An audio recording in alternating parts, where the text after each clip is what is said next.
At Lowe's, loyalty is royalty. With Christmas right around the corner, treat yourself to less during the holiday season. Rewards members get early online-only access to Black Friday doorbuster deals on Thanksgiving Day, like the Hisense side-by-side fridge, just $799. Not a member? Join for free today. Lowe's, we help, you save. Valid 11/27 only on Lowe's.com. Member only doorbusters at midnight Eastern. Loyalty program subject to terms and conditions. See Lowe's.com/terms for details. Subject to change.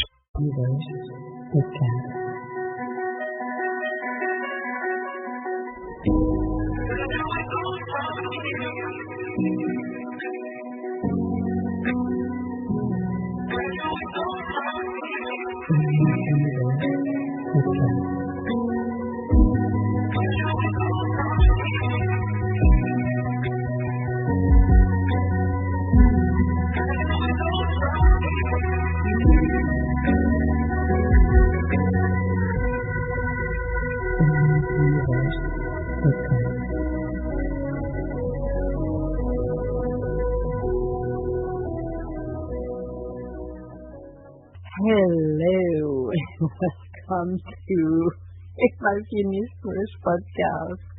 Hello to another journey together, to another new episode, which in today's episode is called The Echo of Authenticity and When Being Yourself Changes Everything.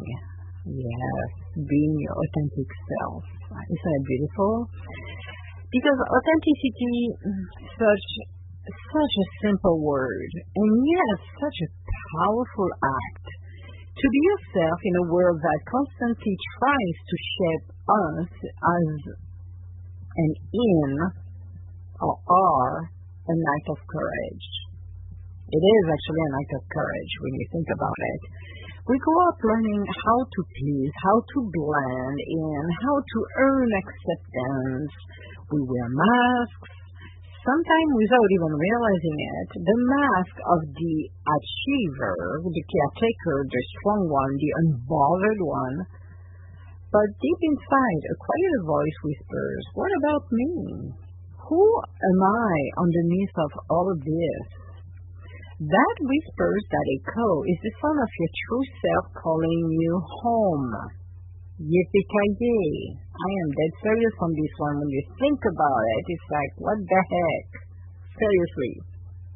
So, when you think about this, how often have you wear or fake it to people? Seriously, wear it or fake it. It doesn't matter.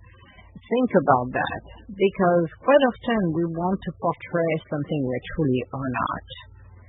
And people can actually sense it. They know it.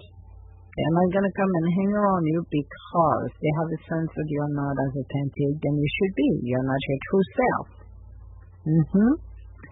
That is the issue that most people are not, I would say, aware of.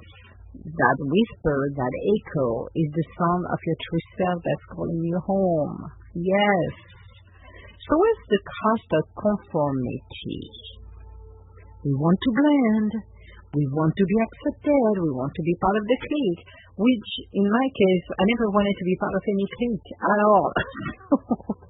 I'm not going to say I was an antisocial, but I was already knowing the path I was taking was different and I wasn't going to fit in. I knew it, which helped or not in some cases. But there is a quiet exhaustion that comes from performing a life that isn't fully ours. Seriously, how often have you go to the office, pretended you like everybody, pretended you were, cheery, pee, and I'm a team player, and you go home and you're tired in the car, it's like, what the heck am I doing here? I am mentally, physically, and emotionally tired. We edit ourselves in conversations. We agree to things that don't align with our hearts. We silence our dreams because they might not fit someone else's ideas of success. I have seen too many people who have dimmed their lights just to fit in because they didn't want it to push the status quo, because they didn't want it to be judged because they were afraid that if I do that, the person I'm with is not going to stay with me, blah, blah, blah. Just that typical crapola that we're telling ourselves, knowing that if we were really truly looking at ourselves, we realize we're in the wrong place at the wrong time with the wrong people and we should move along. But most people don't, and that's the sad part of it.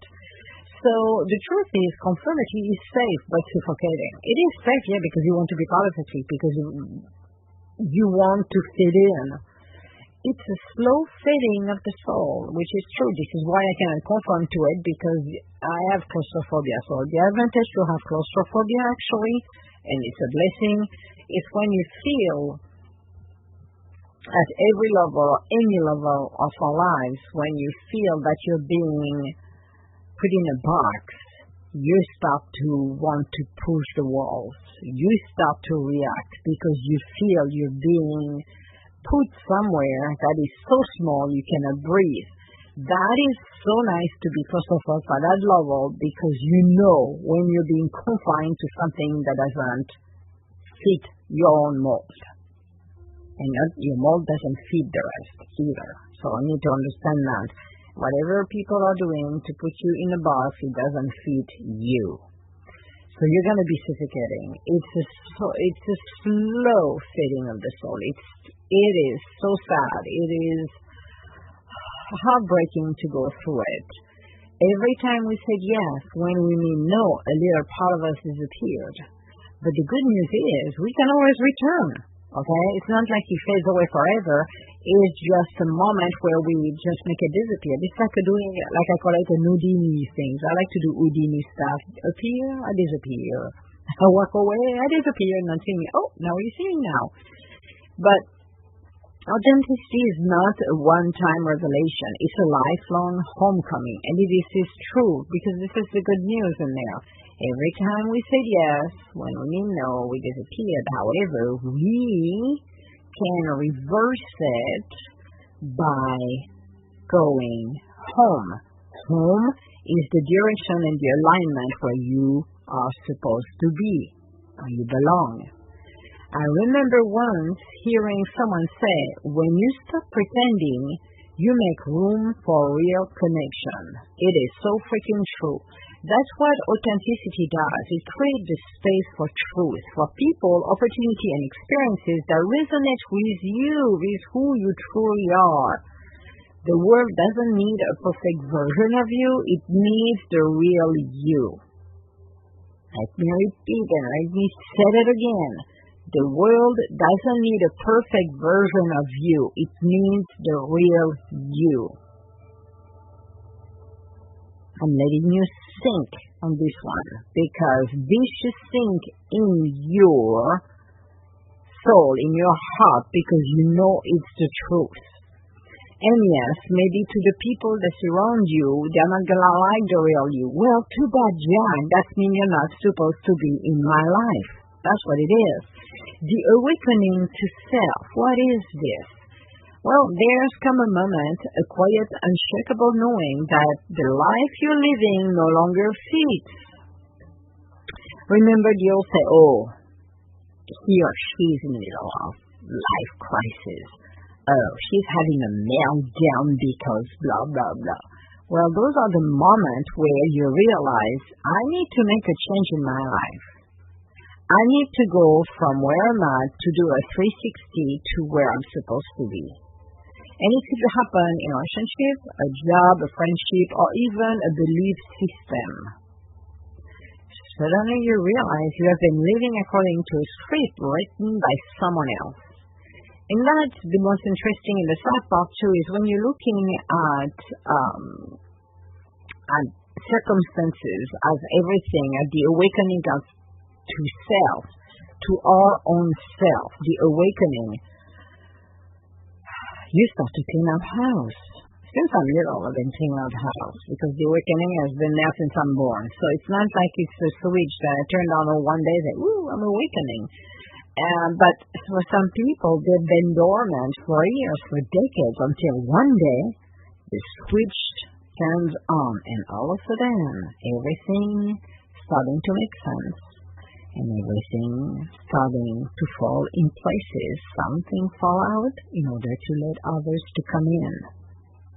But you realize you have your own free will. You realize you are the master of your own destiny. So it can be disorienting feeling it at first. But you start to question everything, your goals, your values, your identity. But questioning isn't the end. It's the beginning of the awakening. So imagine your life as a painting. For years, others have added their brushstrokes, their expectations, their opinions, their version of who you should be. Then one day, you pick up the brush. You start to paint over what doesn't belong. And as you do so, your true colors begin to emerge. That's what authenticity feels like, a gradual unveiling. It's peeling away the layer of conditioning until all that's left is you, unfiltered, raw, and radiant. This is what it is. It's being able to stand your ground and really speak your truth. Act within your truth. Doing the motions in the direction where you want within your own truth. And yes, it's gonna change a lot of things in your life. There's a lot of people who are gonna fall off from your space. For others, they are the right person to come in your life. And that's okay. It happened in a relationship as well, where some people don't want that changes to happen, but it has to happen in order for you to awaken and realize that the life you were living was a lie. It was all suggested by everybody, by your mate, by your friend, by your parents, whatever was expected of you. And that sucks at some level when people are trying to make you follow their own path or what they think should be best for you. When you're a kid, yes, because you need to learn a lot of things and your parents should give you the tools to do that. But I am talking about people who are adults and have been, when the parents have expectation, and I talked in the past, actually, in this regard, for Mommy Dearest, who had, my older sister always wanted to become a chef. She did. She went to class, she went to school, she did what she got to do. At the end of the day, she's not a chef. She's doing something totally different than that, actually, which is funny. It's like, okay.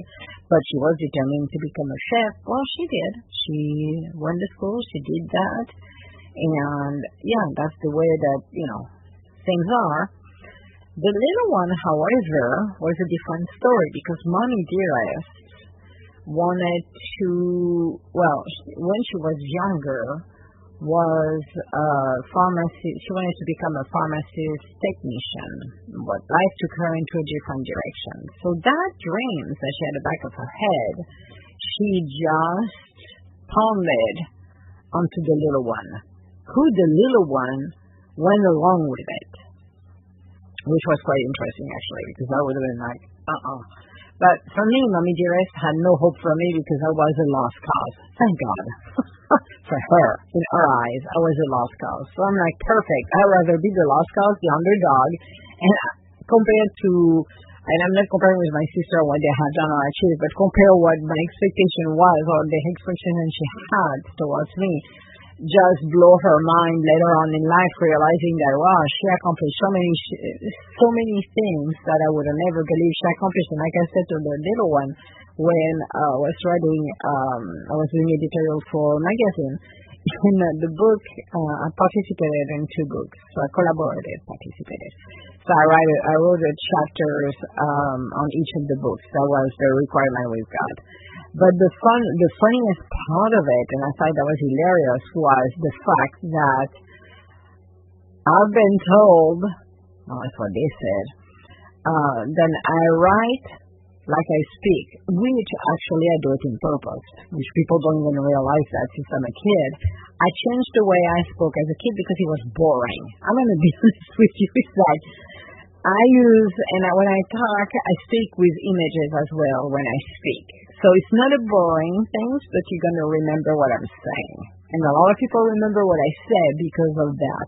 But I always did that because I had imagery into my speaking because it was boring. I'm like, this is boring. I want something else.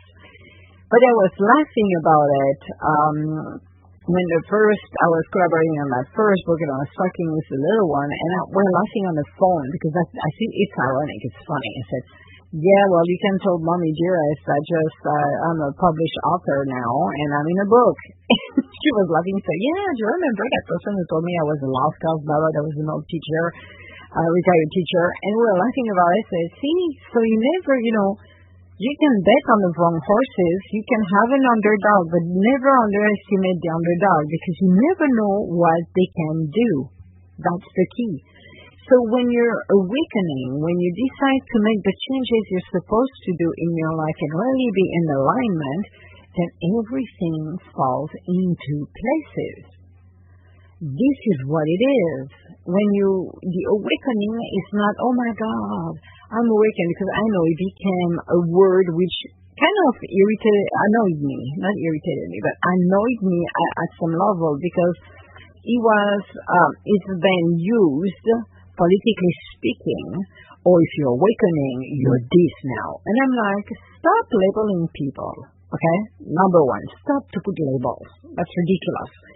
But don't try to do things like that because everybody come to what I call it their Jesus moment, where in your life you are the one who's making the changes. So if you're somebody who's already has the awareness in your life, you're doing everything is fabulous and you're leading your life the way you want. You're speaking on the behalf of your own self. That is great.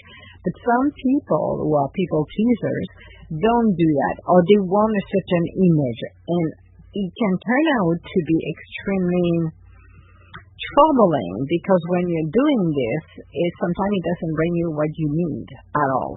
And you can feel the frustration. I do trigger people and I explained the story of that volunteer last year who thought she was taking over the world here, and it was very funny to watch her, and she realized I wasn't bending and being conditioned, and everything she could have done, she has done it, and it was like, okay, you need to stop, so I'm going to put set up my boundaries, reset the boundaries, which died and triggered her even more, which was funny. It's like, what is wrong with you?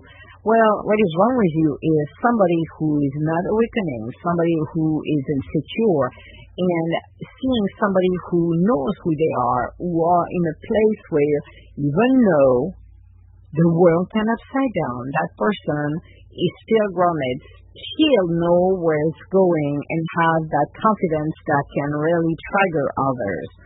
So it is quite interesting for this and to know this. So it was quite interesting for me to witness all of this and to really realize the awakening takes time. There is people who are awakened and there is people who are not awakened, and that's okay. It's not a big no-no. But it was very empowering to realize we all work at a different speed.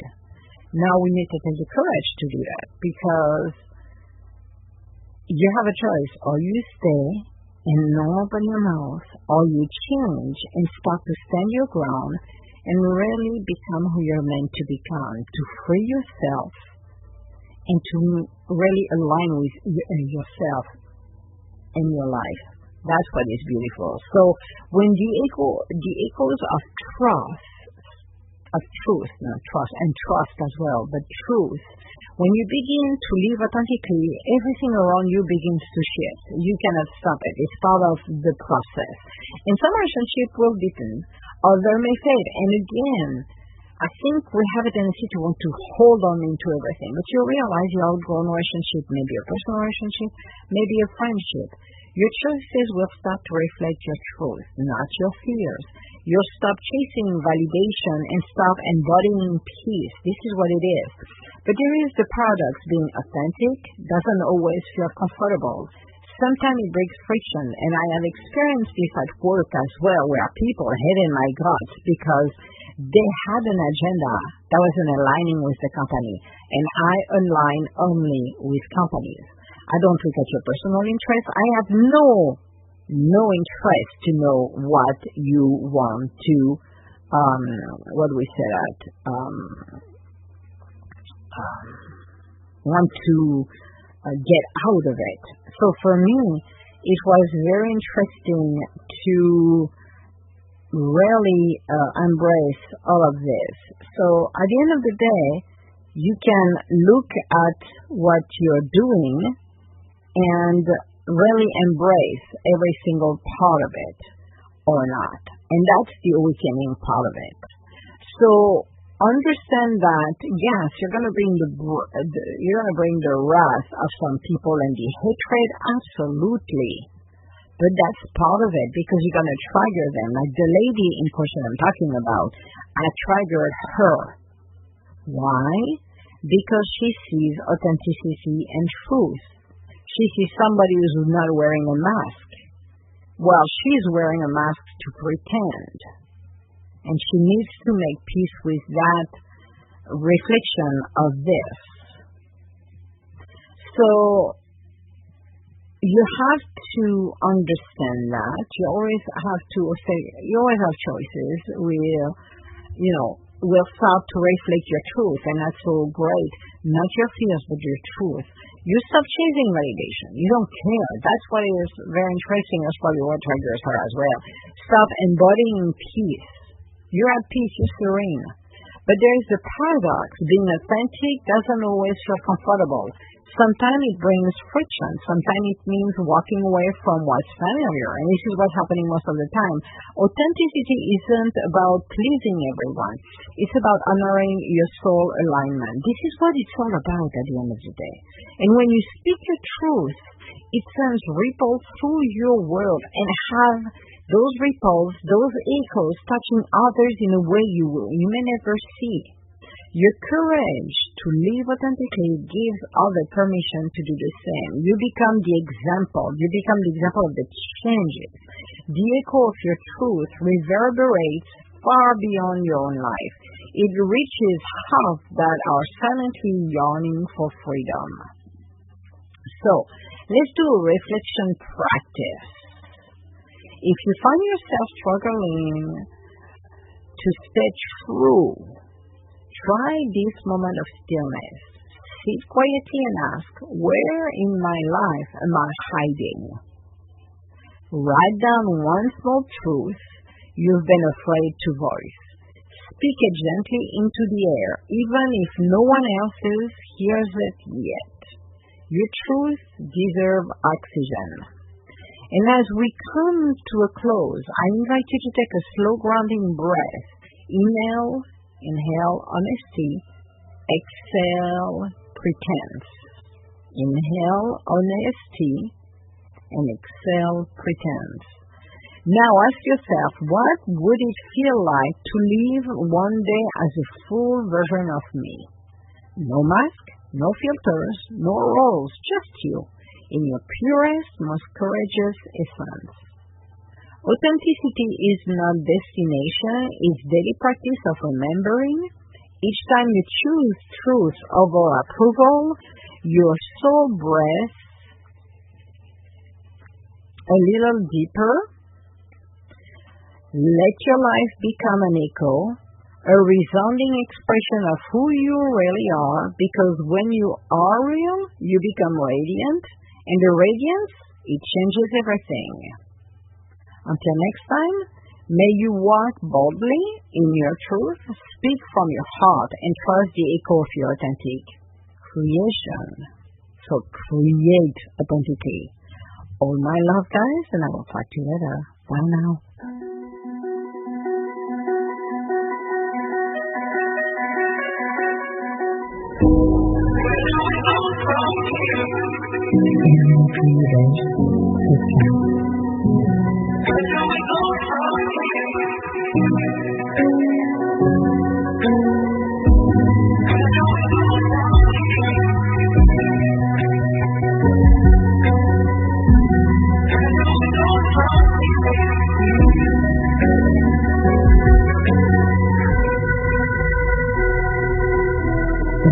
universe teacher.